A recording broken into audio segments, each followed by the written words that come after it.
GLP-1s do not cause muscle loss. Hi, I'm Nico, nutrition coach on tirzepatide, and in this video, I'm going to cover how I avoid muscle loss on a GLP-1. Some people think GLP-1s cause muscle loss, but muscle loss doesn't come from GLP-1s themselves. It comes from not eating enough protein and not doing resistance training such as lifting weights. So why do we want muscle? So some benefits of muscle include preventing flat or saggy body parts like Ozempic butt.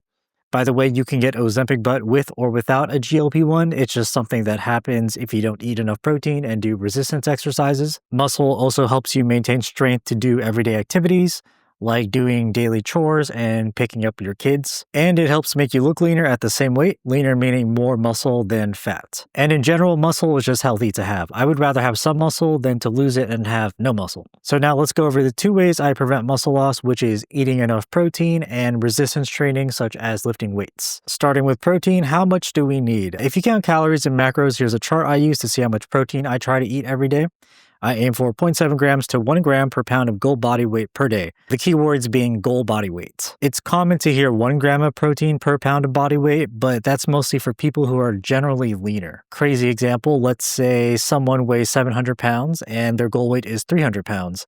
If they were told to eat 1 gram of protein per pound of body weight, that's 700 grams of protein. And I can promise you nobody needs to eat that amount of protein unless they were really lean and muscular, which I haven't seen or heard of a person that size existing yet. But that's why I use 0.7 grams to 1 gram per pound of goal body weight because it's much more manageable. Most GLP-1 users know that they need to eat protein. The hard part is actually doing it because they don't know what protein to eat and how to eat it when their appetite is low.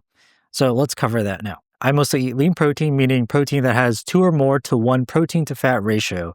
If you know how to read nutrition labels, the protein amount would be double or more than the fat amount. For example, this label has 30 grams of protein and the fat count is 2.5 grams. So it's more than double. I mostly eat lean protein because it's lower in calories, which helps me lose weight. It doesn't mean I don't eat non-lean protein foods like ribs or bacon.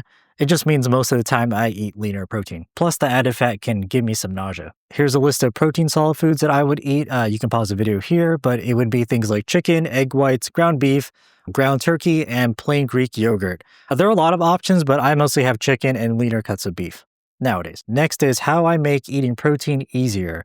It's 1, pre-cooked protein, 2, protein drinks, and 3, protein snacks. Pre-cooked protein, to put it simply, is protein you don't have to cook.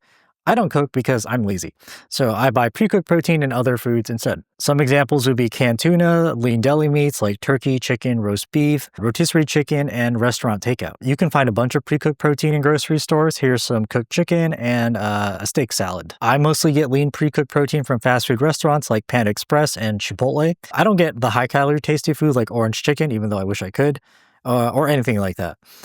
Just simple grilled chicken, like right over here, and steak, or is that chicken, from Chipotle. Steak or chicken. The next way I make protein easier to eat is with protein drinks and shakes. When I have a low appetite, I have more protein drinks. This is because it's easier for me to drink liquids than to eat solid foods, because it usually digests faster when my appetite is low and I get full fast. On non-low appetite days, I would have 2 meals with lean protein and 2 protein drinks. When my appetite is low, I would have 1 meal with lean protein and 3 protein drinks. Some people might be curious about me drinking most of my protein, but my view is I'd rather get in protein however I can if it means I can prevent muscle loss, since sometimes eating solid food is a struggle. Plus, I only do this when my appetite is low, like a day or 2 after I take my shot.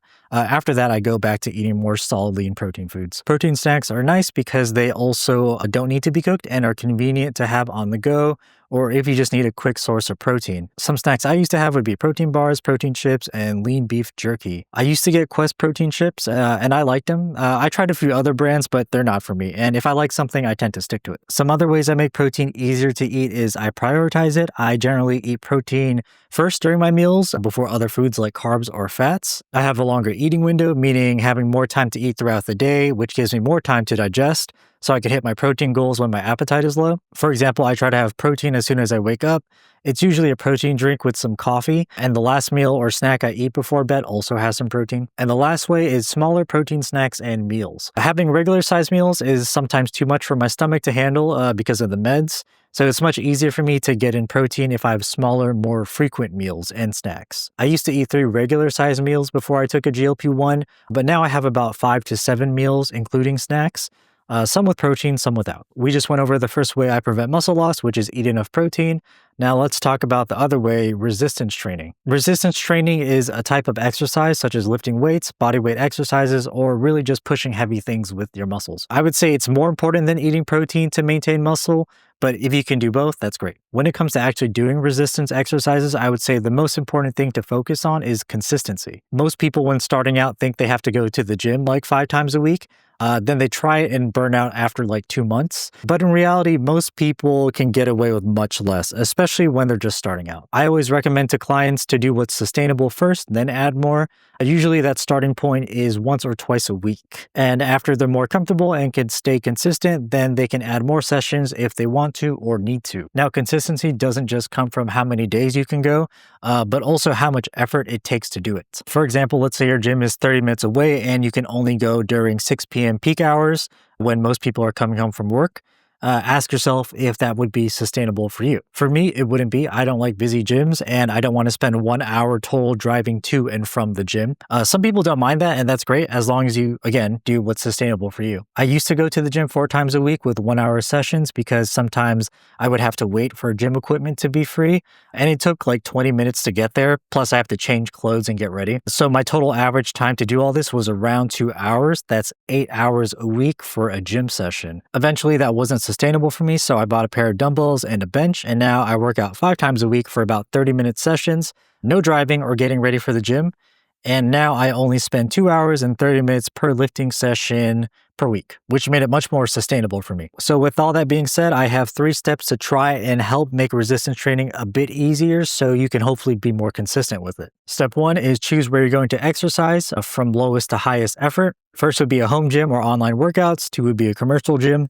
3 small classes for strength and conditioning, and 4 personal training. This can be done at home or at a commercial gym. This is what I would consider to be highest to lowest effort, but it could be different for you depending on your preference. Step 2 is to pick 1 to 2 days in the week and the exact time you can commit to and put it in your schedule. Twice a week is better than once, and once is better than none. And the last step is to make it sustainable. Try to make it part of your daily routine. For example, you can go to the gym on the way home from work or on the days you run errands since you're already out. And make sure you have fun with it. It's easier to stick to something if you enjoy it. And if there's something you don't like about it, I promise you there's an alternative you can find to make it more enjoyable. I could probably say a lot more about resistance training, but I think I'll save it for a separate video. Okay, to recap how I prevent muscle loss on a GLP-1, I eat 0.7 grams to 1 gram of protein per pound of goal body weight per day, and do any of the methods I mentioned earlier if I struggle with eating because of low appetite. And the second thing I do is resistance training.